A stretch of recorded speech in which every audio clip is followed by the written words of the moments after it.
Hi guys, thanks for tuning in to another episode of Nuggets News. Today I'm going to show you how to set up the new Ledger Nano X. Now this is the latest product from Ledger. It's got a number of upgrades from the older model Ledger Nano S, which I'm sure a lot of you guys have probably used.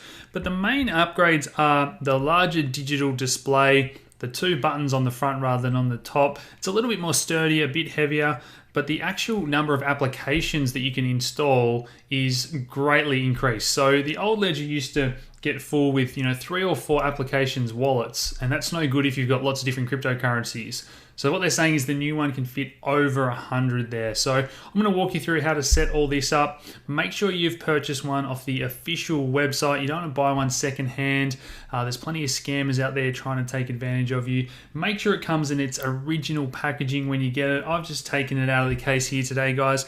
It's got all the usual bits and pieces. It does have that cord if you want to connect it to your computer, as I'm going to do today, but it does have Bluetooth enabled. So the next thing you need to do is install the Ledger Live app. Download that from the official Ledger website onto your computer, or you can actually get the Ledger Live app on your phone and then pair it with Bluetooth and use it that way. But I still think the best way to do it is setting this up on your computer. So once you have downloaded Ledger Live, just open that and we're going to click on Get Started.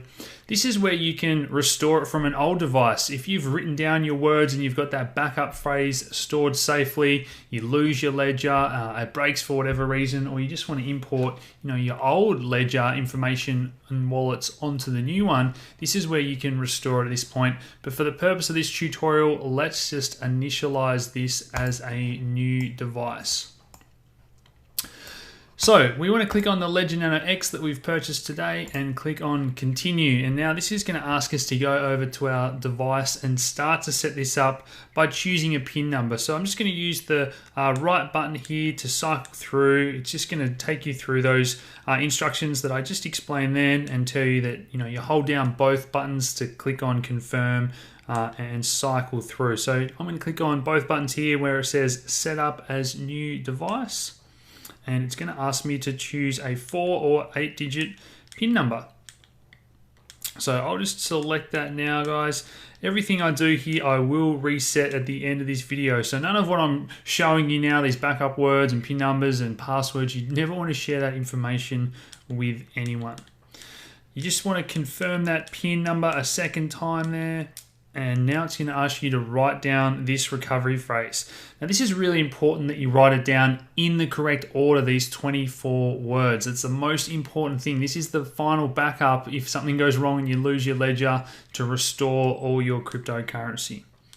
Okay, once I've written down those 24 words in order safely on my recovery sheet there, it's just going to ask me to confirm them again. So I do have to cycle through in order, and this is going to take a little while again, guys, but I'll edit that out for you. Okay, once I've re-entered those 24 words, it's going to say processing and tell me that that's all been done correctly. So now I want to head back over to the Ledger Live app and click on continue. So have you written down your recovery phrase? Did you choose your PIN number yourself? It's just going to double check you've done all those things properly. It's then going to tell me that my device is genuine from Ledger, just in case you were not sure. And hopefully this gives me the all clear, and then we can start installing those apps for the different cryptocurrencies that we want to add onto the device. Okay, so let's click on continue here. This is just optional to set up another layer of security. So this isn't for the actual device as such. This is another layer of security on your computer or on your phone. So let's just add another password there.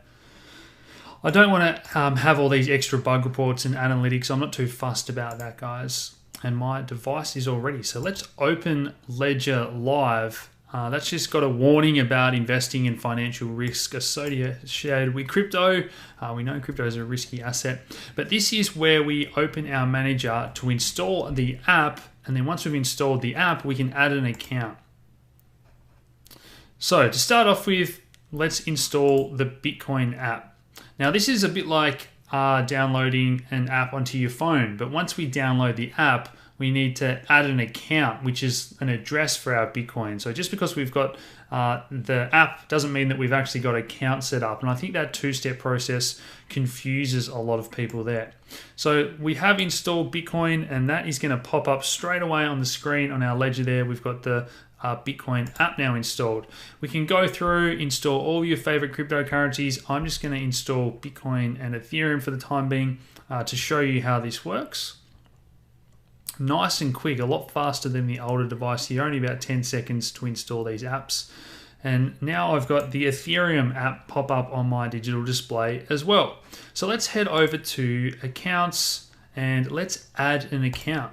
So we've obviously installed the Bitcoin app, and now we want to create a Bitcoin account. So let's just type Bitcoin there, choose what the asset that we want, and then it's going to ask me to navigate to my Bitcoin app on the digital display, and then click on both buttons. Okay, let's click on continue there, and it's just going to sync up. This shouldn't take too long, but the first time you do it will take a little bit longer than when you revisit it a second time. It's just setting up a Bitcoin account for you and address. Now this is just going to call it Bitcoin SegWit for by default, and all SegWit means, if you're new to all this, is the latest updated version of Bitcoin, I guess you can think of it as. It's still just Bitcoin, plain old Bitcoin. Okay, so we've successfully added a Bitcoin account. Let's add another one, the other app we installed, which was Ethereum. Now, if I try and add Litecoin, for example, it's not going to let me add a Litecoin account because I haven't installed the Litecoin app yet with the manager here in the Ledger Live. So the Litecoin app isn't on my device yet. So once I have got that, again, we just want to navigate over to the Ethereum app. 2 buttons, should say application is ready, and it's going to connect here. Okay, again, this is just going to synchronize with the Ethereum blockchain and create an address for me. Let's just call that one Ethereum 1 and add that account. Okay, so we've added the Bitcoin and Ethereum app to our device, and now we've created accounts in our Ledger Live manager over here. So what we can do now is click on Bitcoin, for example, and click on receive. So it's going to ask us to go into that Bitcoin app again. So we just want to scroll across to the Bitcoin app and press both buttons. So once this does open up, it's just going to ask us to verify the address on our device. So click on continue. It's going to pop up your Bitcoin address there, and it's going to have the same address on the display screen here. So for example, if you're new to all this and you've just bought some cryptocurrency for the first time, this is now the address that you want to send the Bitcoin to, so it can be safely stored on your device rather than the exchange. So we can copy, and then you would paste it, for example, to the exchange or wherever you are sending your Bitcoin from. So let's click on approve, and we know that that is all good to go. Let's do the same thing again and show you how to set that up. So we want to click on Ethereum. We don't have any crypto assets yet. So it's going to ask us to go over to our ledger, connect our device. Again, open up the Ethereum app, click on continue, and then let's get an address. So that's our Ethereum address. That should start with 0x, for example. And let's just verify that that is the same address here. Click on approve on our ledger. And now we've got a Bitcoin and an Ethereum address set up in our accounts where we can send our cryptocurrency to. So that process is exactly the same whether you're doing, EOS, Cardano, Neo. You just go into the manager, you install more apps, and then you create an account. You can call them what you want with the different cryptocurrency wallets, and then you generate those address to store it safely. So hopefully that's a good, nice, easy explanation. I will have the link in the description below for you guys. If you're new to all this and you've got plenty more questions, head over to nuggetsnews.com.au where we do have our educational group. If you've enjoyed this video, guys, please smash that like button, subscribe if you haven't already, share these videos around, and thanks for tuning in. Cheers.